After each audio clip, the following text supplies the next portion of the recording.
somewhere between a barn wedding I wasn't allowed to walk into and a phone call from a complete stranger 3 weeks later, $40 million had been sitting untouched for nearly 2 decades, and by the end of the story, I still can't decide which discovery shook me more, that the money existed at all, or how many people had known about it and said absolutely nothing. Welcome to Kate's Fortune Stories. It's Kate again, and I'm so happy you're here with me. Before we begin, please subscribe to the channel and give this video a like. And tell me in the comments what city you're watching from. I always love seeing how far these stories travel. Don't forget to subscribe, because this story is only just beginning. My name is Nora Callahan. I'm 36, and I work as a forensic accountant in Chicago, the kind of job where people hire me specifically because I notice things other people miss. A decimal shifted one place. A signature that's a fraction of a degree off from every other signature the same person has ever produced. A pattern buried 3 spreadsheets deep that shouldn't exist if everything really is as ordinary as it looks. I've built an entire career on the belief that numbers don't lie, even when the people attached to them do. I never expected to need that skill on my own family. I was wrong about that, the way I've turned out to be wrong about a great many things I was once completely certain of. I grew up in Pine Hollow, Vermont, a town small enough that everyone still calls the volunteer fire department the boys, even though half of them are women now. There was a story that circulated quietly through my family for as long as I can remember, the kind of story adults mention once at a holiday dinner and then change the subject, about my grandfather Silas Callahan and something he supposedly did with the money from selling his company decades ago. Nobody ever explained what something meant. When I was 12, I asked my mother directly what happened to Grandpa Silas's money after he sold Callahan Valve Works, and she told me, in the flat, closing tone she reserves for questions she has decided not to answer, that it was complicated and none of my business yet. Yet, I remember that word specifically because even at 12 it struck me as an odd thing to say about money that supposedly no longer existed. There was one other detail from that period I'd almost forgotten until much later. When I was 16, helping my grandmother clean out a hall closet after Grandpa Silas's funeral, I found a small metal lockbox pushed to the back of a shelf, the kind meant for a single stack of important papers. I asked her what was inside. She took it from my hands without looking at it directly and said only, "That's grown-up business, sweetheart, and it isn't mine to open," before setting it on a high shelf in her own bedroom closet, where, as far as I know, it stayed for the rest of her life. I never saw that box again after she passed a few years later, and I never thought to ask what happened to it. One more small, strange detail I'd tucked away and stopped examining, the way you do with most of the odd corners of a childhood you assume everyone else understands better than you do. I filed that conversation, and the lockbox, away the way you file most odd, unfinished things your own family tells you not to ask about, and I didn't think about either of them seriously again for over 20 long years, until a single phone call in October changed the entire shape of everything I thought I understood about my own history. It started, the way most upheavals do, with something that looked at first like ordinary good news. My younger sister, Wren, called me on a gray Tuesday evening to tell me she was engaged to Theodore Vance, whom everyone in Pine Hollow calls Teddy, the youngest son of the family that owns Vance Private Wealth, a boutique investment firm with offices across 3 counties and a building downtown with the family name carved directly into the stone above the door. He proposed at the reservoir, Wren said, breathless, 27 years old and glowing in a way I hadn't seen since she was a child. Nora was perfect. I felt something warm and uncomplicated rise in my chest, the specific happiness you only get to feel a handful of times about people you've known your entire life. Wren, that's wonderful. When's the date? I'll start looking at flights. There was a pause, brief but distinct, the kind I would later learn to recognize as the sound of my mother standing just out of frame, listening. We haven't said anything yet, Wren said a little too quickly. I'll let you know. I told myself it meant nothing.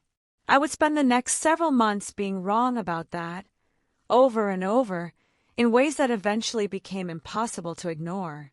I should say clearly that Teddy Vance himself was never anything but kind to me in the handful of interactions we had before the wedding, and that his family's wealth, considerable as it was, had nothing directly to do with what I eventually uncovered, though I didn't know that for certain until much later, and I spent a period of the investigation genuinely wondering whether it might.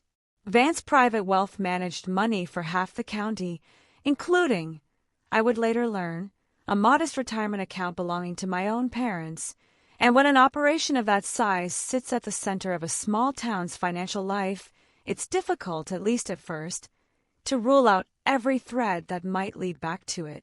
I mention this now only because ruling people out turned out to be nearly as important to the story as figuring out who was actually responsible.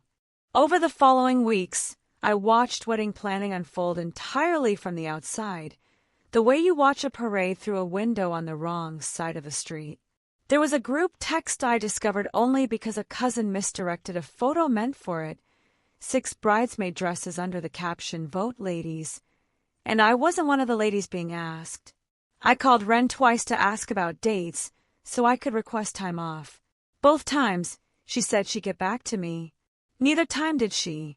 I called my mother, Renata, instead, and she told me everything was handled and I didn't need to worry about a thing. The same sentence she'd used on me my entire life whenever she wanted a conversation to end. 3 weeks before the wedding, an old family friend mentioned in passing, during a call about something else entirely, that my mother had spent an afternoon at the Vance family's engagement lunch describing our family, just the 3 of us, Renata, Walt, and our Ren, to a table of people who'd apparently never heard my name mentioned once. I told myself I'd misheard, or that the friend had misremembered. I was, even then, still building excuses for a pattern I hadn't let myself see clearly yet. I booked 5 days off work and flew from Chicago to Burlington, connecting through a delay that turned an already long day into a 19-hour ordeal. I rented a car, bought a wedding gift Ren had once mentioned wanting, a set of hand-blown glass vases from a Vermont artisan, and checked into the only decent inn in Pine Hollow the night before the ceremony. I texted my mother when I landed. Her reply came 40 minutes later. "Okay, drive safe." 5 words, no warmth in any of them, and I sat in that rental car in the parking lot far longer than I'd like to admit, staring at my phone like it might somehow rearrange itself into 5 different Kinder words if I only looked hard enough and waited long enough for it to happen. The next afternoon, I drove out to Hollowbrook Orchard, the venue, a property of white fences and old apple trees 15 minutes outside town. I parked among a lot full of luxury SUVs that clearly belonged to the Vance side and started up the gravel path toward the sound of a string quartet warming up. My father, Walt, saw me first, standing near the entrance in a rented suit, and his expression did something complicated, relief and dread arriving together, before he looked at his shoes and said nothing at all. My mother stepped through the doors a moment later in champagne silk, her face already set like something poured and cooled. "Nora," she said. Not a greeting. A wall with my name attached to it. "Hi, Mom. I made it. You need to leave. Now." Her voice was low, controlled, aimed at me alone even as her eyes tracked the guests filing past behind me, smiling at each one. "I flew 19 hours to be here. Only family is inside today," she said, quieter now, close enough that I caught the perfume she'd worn my entire childhood. "You weren't invited."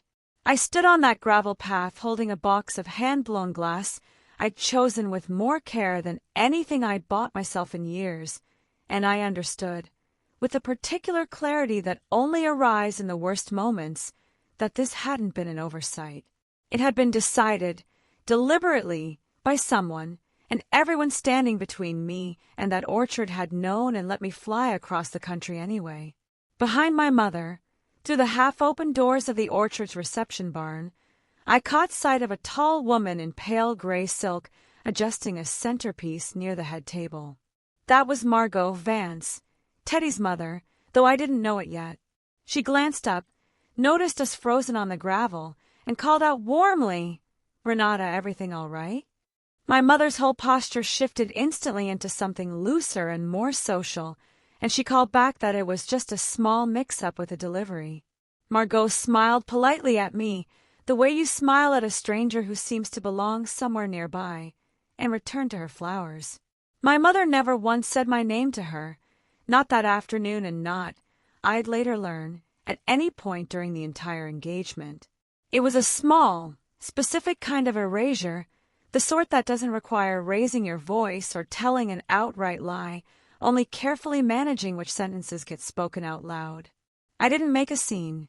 I set the gift down on the stone step, said, "Keep it, it's for Wren," and walked back to my car.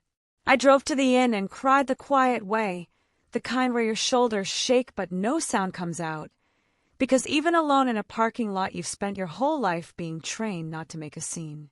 My phone rang around 10 that night. My Aunt Colleen, my father's older sister, a retired schoolteacher who has never once in her life pretended to feel something she didn't. "I didn't see you at the reception," she said. "Where are you?"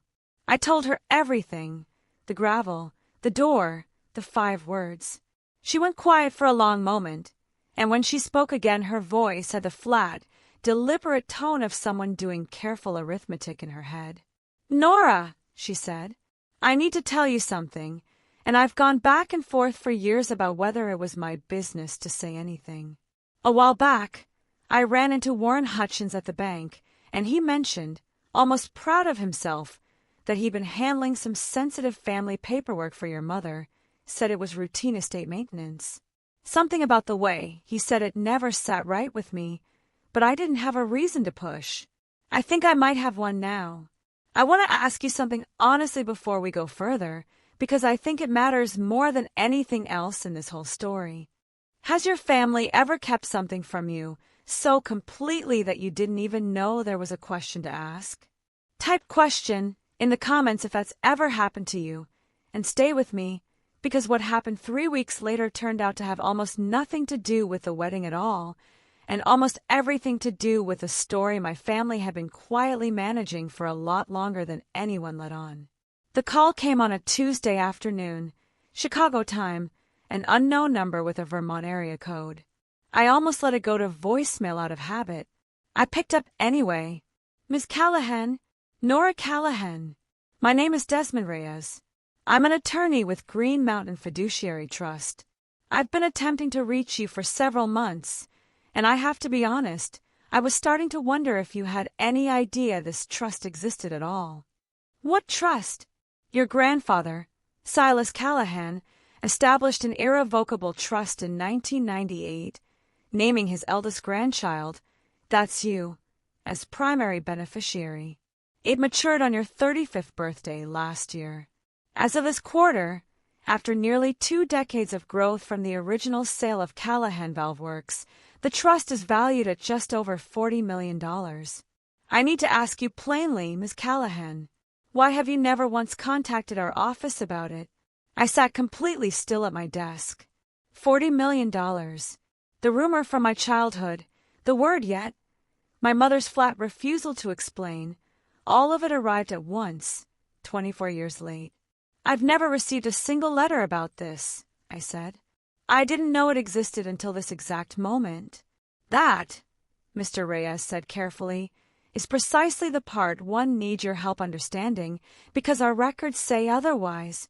Over the next hour, sitting with the blinds drawn and a cold cup of coffee going untouched on the corner of my desk, he walked me through the outline of something far stranger than a simple oversight. Trusts like this one require a periodic family standing affidavit, filed every 5 years by a designated contact, confirming the beneficiary is alive, competent, and hasn't renounced their claim. My file showed 4 such affidavits filed over the years, each one signed by my mother as the designated contact. The most recent, filed 18 months earlier, stated that I had voluntarily and permanently renounced my interest due to what it called irreconcilable estrangement from the family. I had signed nothing of the kind.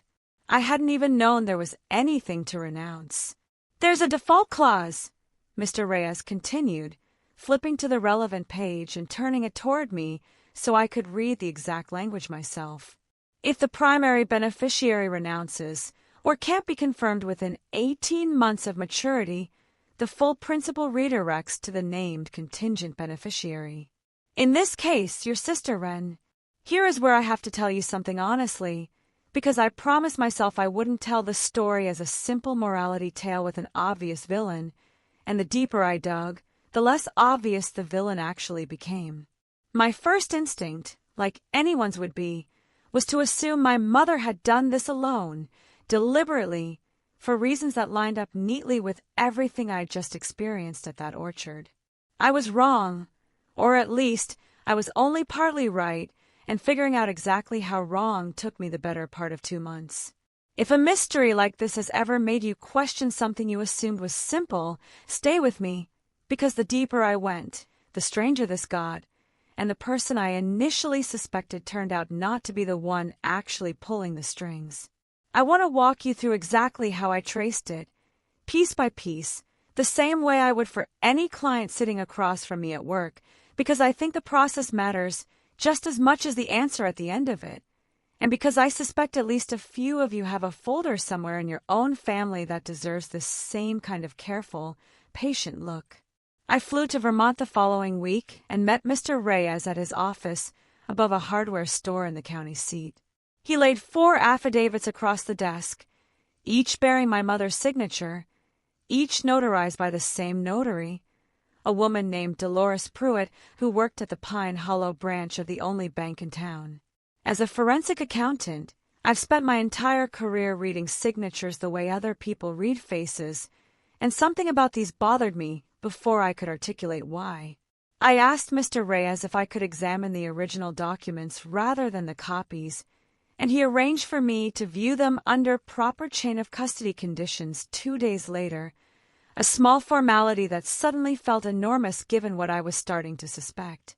2 things stood out immediately, and clearly once I finally had the originals in front of me, spread across a conference table with a jeweler's loupe I'd brought along from my own office out of habit. First, the pen pressure on my mother's signature varied wildly across the 4 documents, heavier and more hesitant in some years, lighter and more fluid in others, inconsistent with the way a single person's hand typically settles into a stable signature over time. That kind of variance usually means one of 2 things in my line of work. Either the signer was under significantly different physical or emotional conditions each time, which happens, or the documents were signed in a hurry, without the signer paying close attention to what exactly they were putting their name to, sandwiched between other paperwork they trusted implicitly. Second, and more telling still, all 4 documents had been prepared, typed, and formatted using the exact same recognizable template, down to a slightly unusual margin setting I still recognized instantly from having personally reviewed hundreds of similar small firm accounting documents over the course of my own career, a setting associated with a specific, somewhat outdated version of estate planning software still favored by smaller regional practices. I asked Mr. Reyes carefully, who had actually prepared the documents on my mother's behalf. He checked the file. Hutchins and Associates, the same small local accounting firm my aunt had mentioned on the phone the night of the wedding, the firm that had managed my grandfather's books for over 30 years and continued managing my parents' modest finances ever since. Warren Hutchins wasn't simply a family friend who did our taxes. He had, according to the file, been listed as preparing agent on every single one of the 4 affidavits, a role that meant he drafted the language, filled in the specifics, and simply presented the finished document to my mother for a signature at the bottom. That's not unusual on its own, Mr. Reyes cautioned me. Preparing agents draft this kind of paperwork all the time, especially for clients who aren't comfortable with legal language. It only becomes a problem if the language he drafted doesn't accurately reflect what your mother actually told him, or if he had a reason of his own to want a particular outcome. I remember sitting with that sentence for a long moment, because it was the first time anyone had said out loud the possibility I'd been circling without quite letting myself land on it, that the person responsible for this might not be sitting across from me at every family dinner. He might be the man who'd shaken my hand at my own confirmation reception 20 years earlier and told my grandfather, within my hearing, that he'd always look after the family's business. I called my mother that night, not to accuse her, but because I genuinely didn't know yet what I was looking at. She was defensive immediately, the particular defensiveness of someone who has spent a long time not asking questions she should have asked. "Warren handles all of that," she said. "He's handled our family's paperwork since before you were born. If there's a document with my name on it, it's because he brought it to me and told me it was routine, standard trust maintenance. I sign what he tells me to sign, Nora. I don't read 15 pages of legal language every time. Nobody does. I want to pause on that sentence because it's the first genuinely honest thing my mother said to me during this entire ordeal, and it opened up a question far bigger and far more uncomfortable than I'd been prepared for when I first dialed her number that night, expecting either a confession or a denial and getting, instead, something far messier and more human than either. If she really had been signing what she was told to sign, without reading it carefully for years, then the affidavits weren't necessarily evidence of a scheme she designed. They might be evidence of a scheme someone else had designed, using her signature as the cover. I started pulling public records the way I would for any client case, except this time the client was my own family history. Vermont's business registry showed Hutchins and Associates had served as accountant or trustee-adjacent advisor for 11 different local trusts over the past 2 decades, 6 of which, according to county probate filings I was able to access, had also triggered contingent beneficiary redirections after a primary beneficiary was reported estranged or unreachable. I built a simple spreadsheet that first night, the way I would for any client, 1 row per trust, columns for filing date, notary, preparing agent, and redirection date, and even before I'd finished entering all 11 names, the pattern was already visible enough to make my hands go still over the keyboard. 6 families, not just mine. I sat in my hotel room in Pine Hollow with a legal pad covered in names I mostly didn't recognize, and I understood I wasn't looking at a family dispute anymore. I was looking at a pattern. I spent the better part of a week cross-referencing those 6 probate filings against publicly available obituaries, local news archives, and old high school yearbooks from the county library, trying to build a timeline for each family the way I would reconstruct a company's financial history for a fraud case. A pattern started to emerge that made my stomach turn a little more with each name I added. In every case, the estranged beneficiary had left the immediate area for college or work sometime in their early 20s, exactly the kind of ordinary, unremarkable distance thousands of families navigate without anything sinister attached to it. In every case, the affidavits describing that distance as permanent estrangement had been filed only after Hutchins and Associates began preparing the family's paperwork, never before. And in every case I could find enough information to check, the beneficiary in question later described their departure, when asked directly, not as an angry rupture but as an ordinary move for school or a job, the kind of distance that fades and mends on its own over the years in most families, given enough phone calls and holidays and time.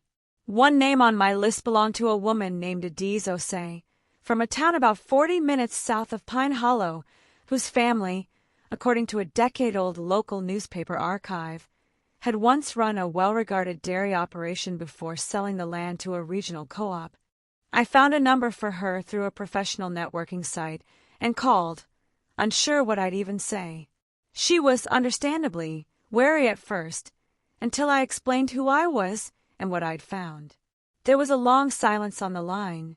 "I moved to Georgia for a nursing job when I was 23, she finally said. "My mother and I talk every single week. We are not estranged, and we never have been. I don't understand what you're telling me." I didn't fully understand it myself yet either, not until Renata's team, once Green Mountain's compliance office opened its formal review, was able to subpoena the actual trust file bearing her name. Before I chased that pattern further, I had to rule someone else out, someone with an obvious and uncomfortable motive, my own sister. Ren stood to inherit $40 million if my claim failed. I hated even considering it, but Mr. Reyes and Renata Okafor, the independent estate attorney I hired out of Burlington once things got serious, both told me the same thing. Rule out the obvious motive first, or opposing counsel will do it for you later and make it look like you never bothered. I spent a difficult week reviewing what public and financial records I could ethically access and found nothing. Ren's finances were unremarkable. Her bank statements showed no unusual deposits, no communication on record with Hutchins and Associates beyond a single joint tax filing years earlier that any 20-something living at home might have needed help with, and when I finally called her directly and asked, carefully, whether she'd known anything about a trust, she went quiet on the phone for a long moment and then said, "Nora, I didn't even know Grandpa Silas had money left when he died.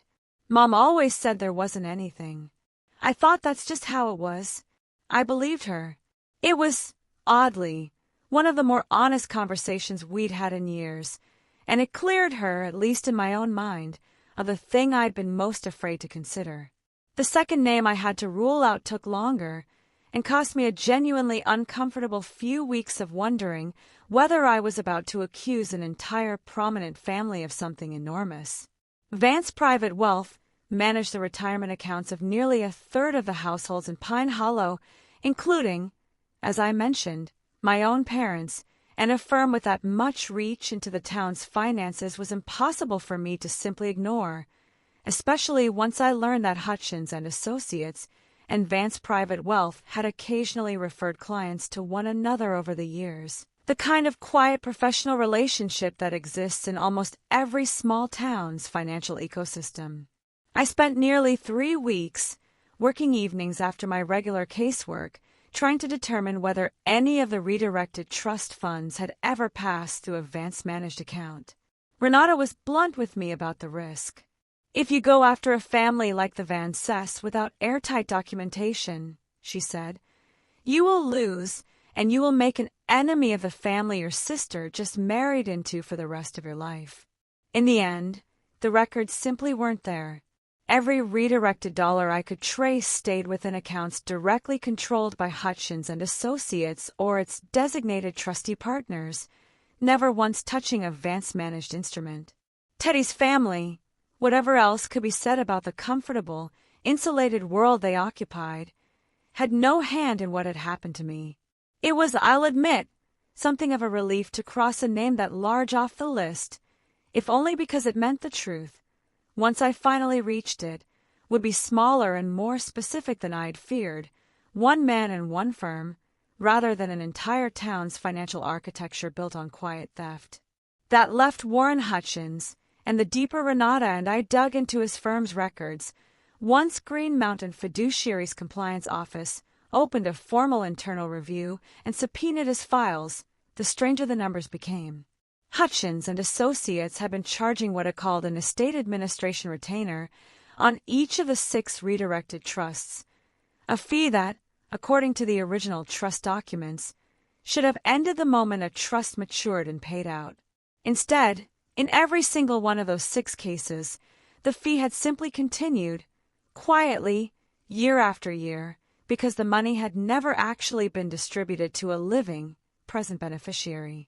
It had stayed administratively in motion, generating ongoing management fees for Hutchins, exactly as long as the rightful beneficiary remained unreachable, uninformed, or estranged on paper. $40 million sitting untouched wasn't a mistake from his perspective. It was a business model. Reconstructing the full and genuine scope of the scheme required several long weeks of careful, unglamorous work that looked far less like a courtroom drama and far more like the kind of forensic audit I run for clients every week, except this time every discrepancy I found had a face attached to it that I recognized from a wedding photograph or a church potluck. Renata's team and I built a shared spreadsheet, the kind of document I've built dozens of times professionally, cross-referencing filing dates, notary logs, billing records, and probate case numbers across every trust Hutchins and Associates had ever touched. Patterns emerged slowly in work like this, one small inconsistency at a time, and I remember the specific evening I finally saw the full shape of it laid out in front of me on my hotel room desk.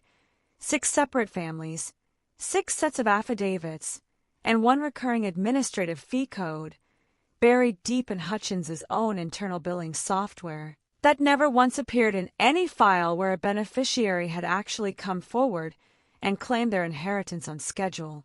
The code only ever activated, year after year, in files where the paperwork itself manufactured a reason for the money to keep sitting still.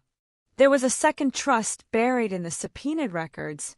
One Green Mountain hadn't even flagged initially because it was administered through a different, smaller institution Hutchins also had ties to.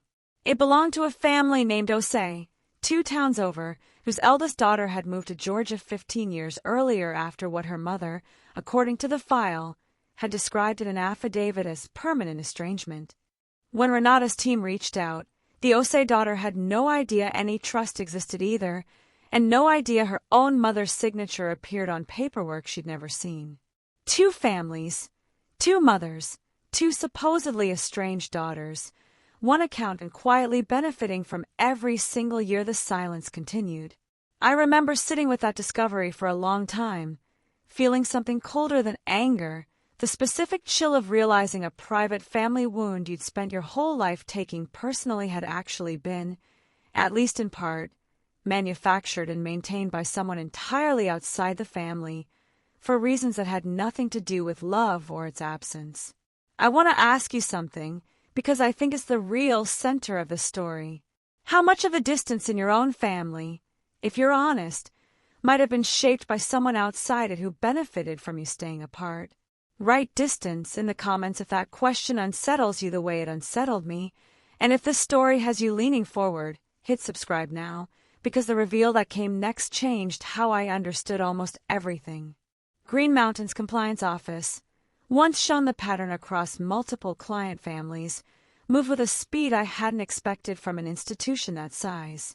Forensic auditors traced 15 years of Hutchins and Associates billing records against 6 separate trust administrations and found the same structure repeated almost identically each time.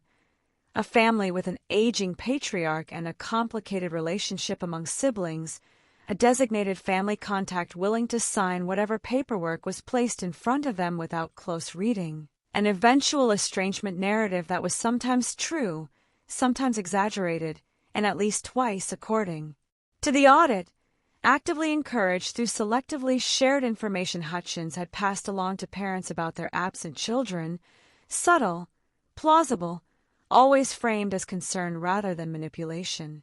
He never needed to forge anything outright, not with my mother's affidavits.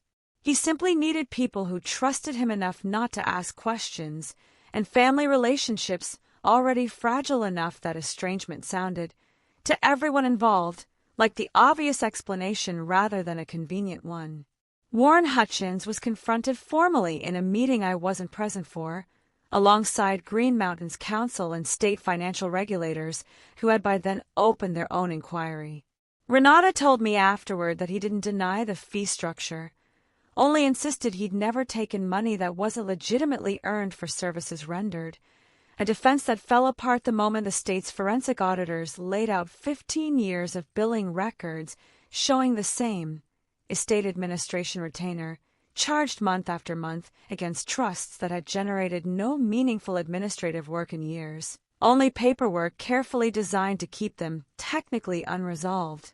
When pressed on why he'd never simply distributed the funds once a trust matured, Renata said he grew quiet for a long time before offering an answer that has stayed with me since, that he'd started managing my grandfather's estate planning at 26 years old, fresh out of a small accounting program, and that watching those first management fees accumulate over decades had taught him, slowly and then completely, that an unresolved trust was worth more to him year over year than a resolved one ever could be. It wasn't a single decision to steal from 6 families. It was, by his own account, a habit that calcified into a system, one convenient, plausible-sounding affidavit at a time. His license to practice as a fiduciary advisor in Vermont was suspended pending the outcome of the state's investigation, and within a month, the state's Securities and Financial Regulation Division opened a broader inquiry into every trust and estate account Hutchins and associates had touched over the previous 2 decades, a process that eventually required subpoenaing records going back to well before I was born, since several of the flagged accounts predated even my grandfather's original trust. I sat in on part of one deposition, at Renata's suggestion, mostly to see for myself whether the man I'd built up in my head over the previous 2 months resembled the one actually seated across a conference table answering questions under oath. He was smaller than I expected, an ordinary man in his late 60s with reading glasses pushed up on his forehead, answering questions in the careful, unhurried cadence of someone who has spent a lifetime being the most trusted person in every room he enters. State counsel walked him, line by line, through a spreadsheet almost identical in structure to the one I'd built myself weeks earlier, the same filing dates, the same recurring fee code, the same 6 family names laid out in a neat column, and I watched him study it the way you study a photograph of a stranger, recognizing the shape of it but seemingly unwilling, even then, to say out loud what it actually was. Watching him, I kept thinking about how little drama the whole thing actually required on his part. He never once needed to threaten anyone or forge some dramatic confession. He only ever needed ordinary people who liked him, trusted him completely, and genuinely had better things to do with their busy Tuesday afternoons than read 15 pages of legal language closely enough to notice what it actually said.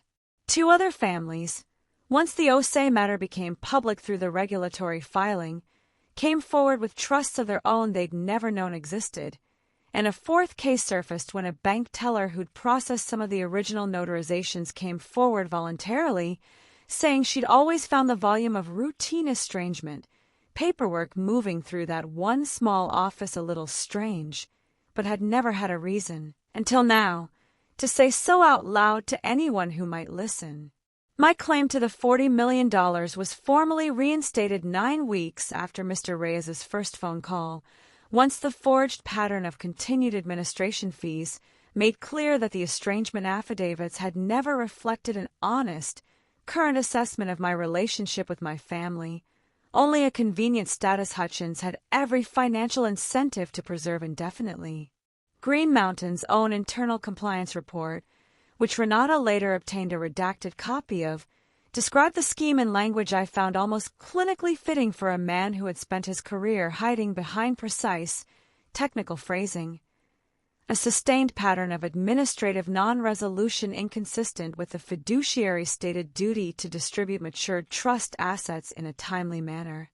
Reading that sentence, stripped of everything specific to my own family, I understood for the first time just how easily an entire human relationship, an entire childhood's worth of missed birthdays and unanswered calls, could be reduced to a single-line item in a compliance filing, technically accurate and almost entirely beside the point.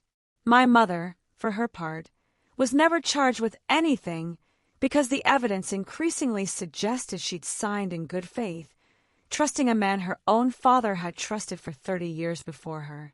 That didn't erase what happened at that orchard, the very real, very deliberate decision to turn me away at a door I'd flown 19 hours to reach.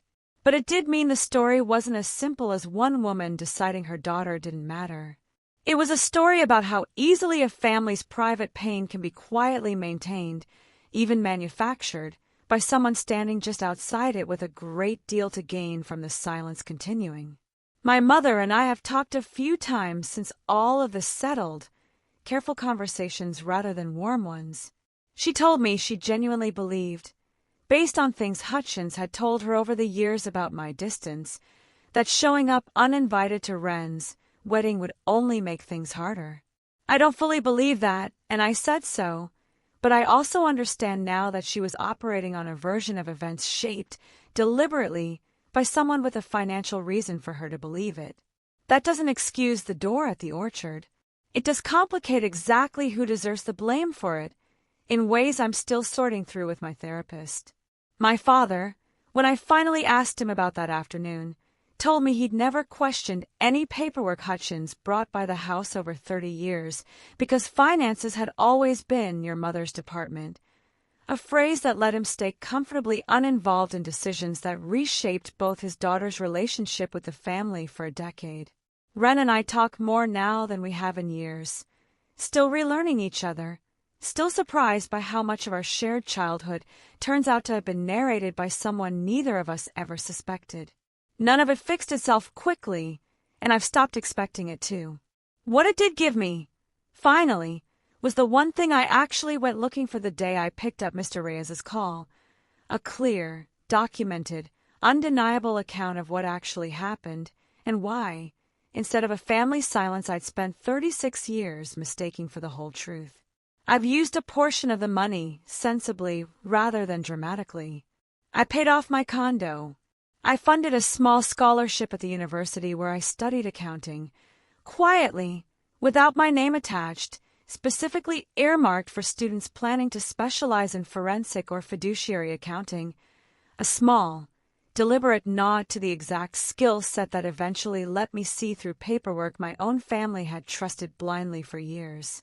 I've also, with Renata's help, started informally advising the other families the investigation surfaced, people I'd never met a year ago who are now going through the same disorienting process of learning that a private family wound had a second, hidden financial architecture underneath it the entire time, walking each of them through the same basic checklist Renata's team used on my own case, which affidavits to request, which billing codes to flag, which questions a trustee is legally required to answer even when they'd clearly rather not.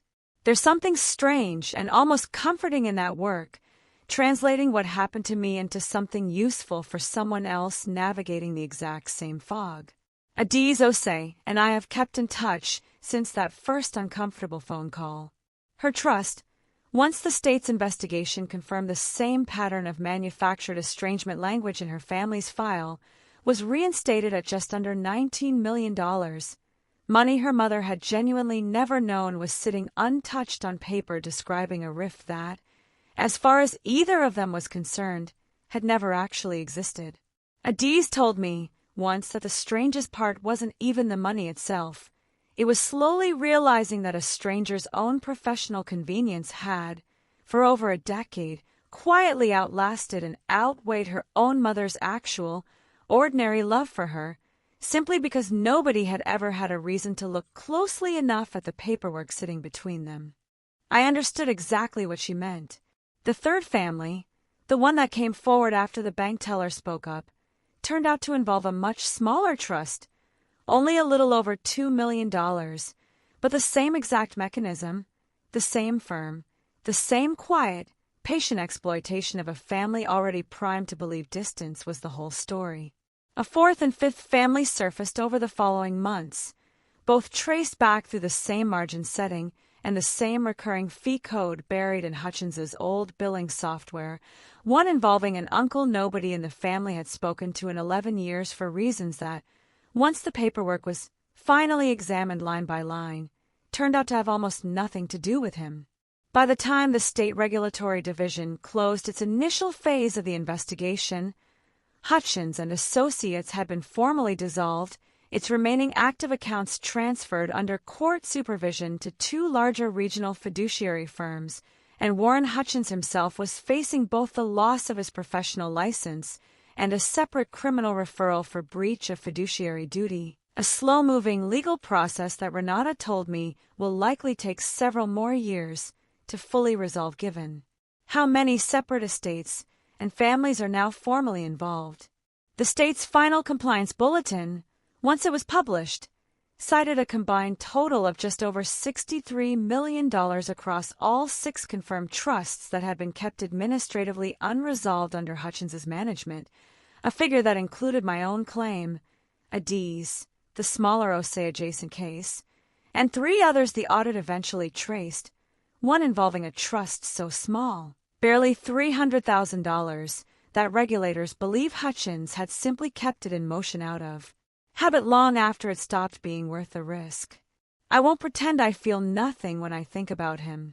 But what I mostly feel, when I let myself sit with it honestly, isn't the sharp, personal anger I expected to feel toward whoever turned out to be responsible. It's something closer to unease, the recognition that an entire small town's understanding of which families loved each other and which families had quietly fallen apart had been, in multiple cases, authored almost entirely by one man's spreadsheet. The county courthouse, where Hutchins's preliminary hearing was eventually held, sits directly across the town green from the church where I was confirmed at 14, in a plain brick building I'd walked past 100 times growing up without ever once giving it a second thought.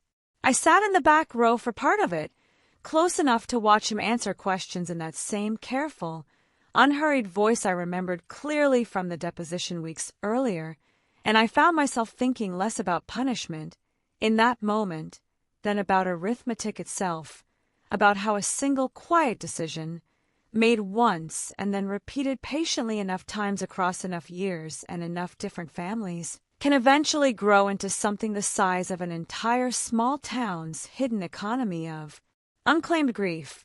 I think often about my grandfather, a man I barely remember beyond the smell of machine oil and the sound of an old adding machine, and about the letter Mr. Reyes eventually found among the original trust paperwork, a short note Silas had written the year before he died, hoping that whoever received this trust would have grown into someone capable of asking hard questions and refusing easy answers.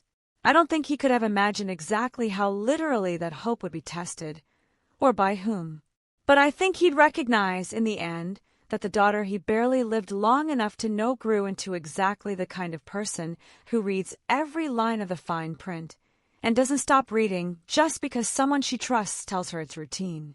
That old metal lockbox from my grandmother's closet finally resurfaced during this whole process too, in a way I still find almost too neat to be entirely coincidental, though Mr. Reyes assures me it wasn't. When my grandmother's house was finally sold 2 years after her death, most of its contents went to a storage unit my mother has maintained ever since, paying a modest monthly fee without ever fully sorting through what was inside. Once I started asking pointed questions about the trust, my mother, unprompted, went out to that unit and found the box exactly where it had always been, still locked, the small brass key long since lost. Renata had a locksmith open it under witness, just to be careful about chain of custody, and inside was nothing more dramatic than a stack of the original 1998 trust paperwork my grandfather had kept a personal copy of, along with a handwritten ledger in his own careful printing, tracking the trust's projected growth year by year, numbers he'd apparently calculated by hand, decades before anyone in the family would need them. Comparing his handwritten projections against the trust's actual final value, I found they were off by less than 4%, an astonishing level of accuracy for a man estimating decades of market performance with nothing but a pencil and, presumably, a great deal of patience. I sat with that ledger for a long time, turning the pages the way you'd turn the pages of a letter, which in a way it was, a message from a man who apparently understood, even then, exactly how long it might take for the right person to find it. I want to pause here and ask you something, because I think it's close to the real heart of the story. How many of us are quietly trusting someone, an accountant, an advisor, a family friend who's always handled it, simply because questioning them feels rude, or unnecessary, or like more effort than the relationship seems to require? Write trust in the comments if this story has made you think about a file, a folder, or a name in your own life you've never actually double-checked. And if you're still with me, stay a little longer, because the last part of this story isn't about the money at all. It's about what happens after you finally get the answer you spent years not knowing you were owed. If you've made it this far, I want to ask you one last thing, and I really do read every comment. If you found out tomorrow that a painful, personal family story you'd carried for years had actually been shaped, even partly, by someone outside your family with something to gain, would you want to know the whole truth, even if it complicated who you were allowed to be angry at, or made the story harder to explain at a dinner table? Or would you rather the story had simply stayed simple, one clear villain, one clean ending? Tell me truth or simple in the comments below, because these conversations are exactly why I keep telling stories like this one, week after week, for all of you.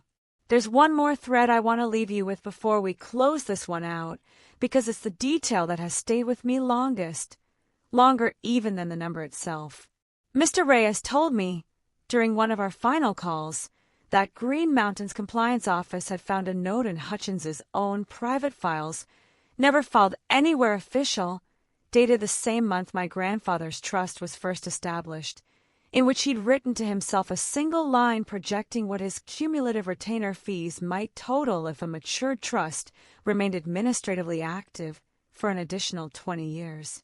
The number he projected, in 1998, adjusted for the actual growth of a trust he ultimately mismanaged, was almost exactly what Green Mountain's auditors calculated he'd actually collected. He hadn't stumbled into this. He had run the numbers before I was even born, the same way my grandfather had run his own numbers projecting the trust's honest growth. Two men doing careful, patient long-term math on the exact same asset, one of them building something meant to eventually reach me, the other quietly calculating how long he could keep it from arriving. I think that's the part of the story that unsettles people the most whenever I tell it out loud at a dinner party, more than the wedding, more than the door, more even than the $40 million itself. Not that one man could be dishonest, but that dishonesty, given enough time and enough trust and enough people too polite or too busy to ask a second question, can compound just as steadily and just as invisibly as an honest investment can. The only real difference, in the end, is which set of numbers you happen to be the one who finally checks. I still think, more than I ever expected I would, about how close I actually came to never finding any of this out at all, not one single piece of it. If Aunt Colleen hadn't mentioned Warren Hutchins's name on the worst night of my adult life, if I hadn't picked up an unfamiliar number on an ordinary Tuesday afternoon, the redirection clause would have simply finalized on schedule, quietly and permanently, the way it had already finalized for 5 other families before mine, one right after another. And I would have spent the rest of my life believing exactly and completely what that closed door at the orchard had told me to believe. I want to ask you something directly right now. If you discovered tomorrow that a folder somewhere, a trust, an account, a piece of paperwork with your name on it, had been sitting quietly unresolved for years and years because someone else, somewhere, found it more convenient that way, would you actually go looking for the truth? Or would you let it stay buried the way it had stayed buried for me, without complaint for over 2 decades? Type "look" or leave it plainly in the comments below, and I genuinely promise I'll be reading every single one of your answers. Thank you so much for staying with me until the end of this one. If this story kept you guessing the way it kept me guessing while I lived it, please hit that like button, subscribe if you haven't already, and share it with someone who loves a real financial mystery as much as you clearly do.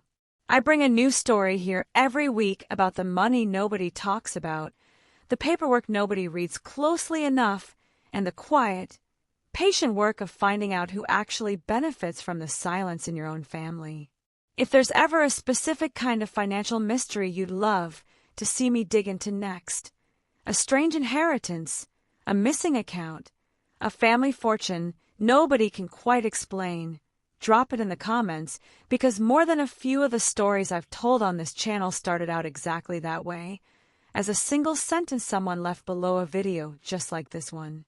Check the description for another story I think you'll want to dig into, and I'll see you in the next one.